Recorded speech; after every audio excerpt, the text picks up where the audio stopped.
Kaugnay ng balitang yan, makakausap po natin si Senior Inspector Joselito De Ocampo, Hepe ng Homicide Division ng Manila Police District. Magandang tanghali po, Senior Inspector De Ocampo. Si Maris Umali po ito sa Balitang Hali. Magandang tanghali sa iyo, Maris. Sir, paano po na naagaw ng suspect na si Gong Shuyang ang baril ng police escort kanina? Kung di ba dapat nakaposas po ang suspect? Oo, nakaposas siya. Nakaposas siya nung inagaw niya yung baril. So ibig sabihin, talagang malapit na malapit yung police escort? Oo, bali ang nangyari kasi, in-inquest siya for night, court inquest proceeding. So pinagitnaan siya ng dalawang pulis natin. At pagdating dito sa kahabaan ng Top Avenue,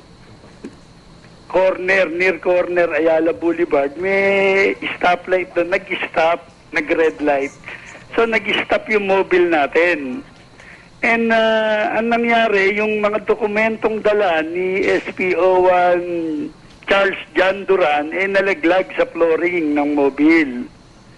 So, kinuha niya to. Nung kinuha niya tong, yung mga dokumento niya, nakakuha ng pagkakataon itong si Gong Shuyang na agawin ng baril ni SPO1 Duran at agad itong pinutok sa ilalim ng baba niya. Ibig sabihin, napakabilis po ng mga pangyayari. Mas mabilis yung aksyon nitong si Gong Shuyang kaysa doon sa mga police escorts, considering na nakaposas pa po itong suspect. Oo. At mabilis ang pangyayari at agad namang isinugod dito sa PGH para mailigtas ang buhay niya. Kaya lang, at about 9:44 p.m.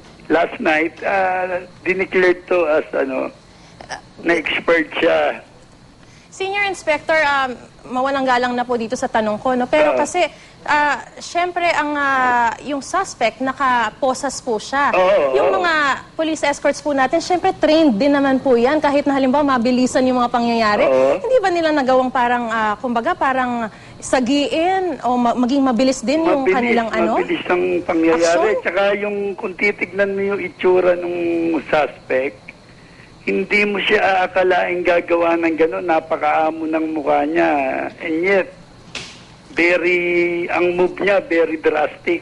Oo nga po, Senior Inspector, pero meron na rin pong hinala ang mga pulis na mukhang pagtatangkaan niya ang kanyang sarili. Hindi ba mas naging maingat? O kumbaga pa talagang binantayan yung suspect? Kaya nga pinagitnaan siya para wag niyang maano. Pero dun sa dokumentong nalaglag, dun sa na nasa hita ni SPO1 Duran, doon siya nakakuha ng pagkakataon Opo, yung mga ganon talaga SOP na kailangan may baril din talaga yung mga police escorts? Oo, siyempre. Kumbaga first time po bang nangyari na talagang agawan ang police escort ng baril ng suspect na nakaposas? Kaya kumbaga hindi rin natin in-expect na ganon ang mga mangyayari? May pangyayari talagang ganon. Hindi naman common nakaposas yan is wala nang magagawa yan. Ikaw nga, Maris, iposas mo ang kadalawang kamay mo. Uutusan kita, Maris, buhatin mo yung timba na naroon sa gawing kanan. Mabubuhat mo Dalin mo rito sa gitna, dalin mo sa kaliwa, ilagay mo dyan. So, Senior Inspector, sinabi niyo po na medyo nangyayari na nga yung mga ganyang insidente or expected na rin yung mangyari. Hindi po ba dapat yung posas nasa likod? Nasaan po ba yung posas ng suspect? Nasa harap o nasa likod? Nasa harap. Pero ano po bang SOP sa ganun? Dapat ba nasa harap? Hindi ba dapat nasa likod talaga, para hindi sila makakagawa ng mga ganung pangyayari? Oo Siyempre, tayo, umaano tayo sa human rights kumbaga, sinusunod natin yung standard nila na sa harap ang posas. Kapag nasa likod ang posas, kumbaga paglabag na yon sa karapatang pantao ng isang suspect, ganun po ba yun, Senior Inspector? Pero sa harap siya na iposas Pero ano po ang SOP sa ganyan? Sa harap o sa likod? It's the discretion ng police officer. Depende yon sa ng suspect So hindi sa po ba... Amerika, kung malalaking tao, yung mga hinuhuli nila, sa likod sila inaano. But nasa Pilipinas tayo. Opo, pero hindi rin naman po siguro magiging basehan yung laki ng tao o yung ano, kasi sabi nyo, nakita naman natin yung krimen na ginawa niya, sinagasaan niya at sinaksak pa ang sariling nobya. Kung tutuusin, kahit na mukhang mabait yung suspect sa nagawa niyang krimen, hindi siya basta-basta. Opo, so ano po ba to? Magkakaroon po ba ng kumbaga parang pag-uusap na dapat ang posa sa likod na? Magsisilbi ba itong leksyon? Oo, siguro isang ano na to na talagang hindi kami, kasi kami puro kriminal lang, we are dealing with hardened criminals.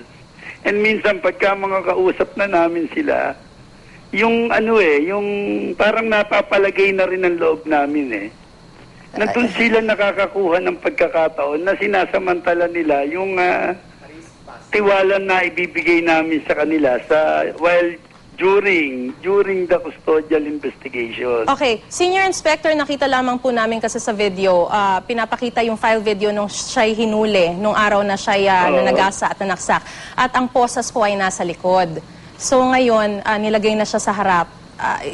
You are admitting na naging palagay na po yung loob nyo, ganun po ba? Siguro, yung mga ganung bagay is... Opo. Okay. Sir, sa ngayon po, nasa na yung bangkay ni Gong Shuyang? Sa ngayon, yung bangkay niya is nasa St. Ivan Funeral Homes. Actually, i-autopsy siya this day. And yung mga pulis naman natin, actually, nasa crime laboratory sila ngayon at nag-undergo ng paraffin exam. And yung barel na ginamit ng suspect, ipinabalistic exam ko na rin. Ito po ay para masiguro walang foul play. Hello? Para po masiguro na walang foul play. Oo, at saka para yung recovered spent shell dun sa ma-confirm natin kung ito ba it was fired from one and the same firearm. Okay, Senior Inspector, alam na po ba ng pamilya ni Gong Shuyang o ng Chinese Embassy ang nangyari? Notified na si Consul Wang Xiaobo ng Chinese Embassy. And ino-notify din namin ng mga kamag-anak ng suspect. Alright, patuloy po kami makikibalita sa inyo. Maraming salamat po, Police Senior Inspector Joselito de Ocampo, sa inyong panahon. Magandang tanghali po. Okay, magandang tanghali.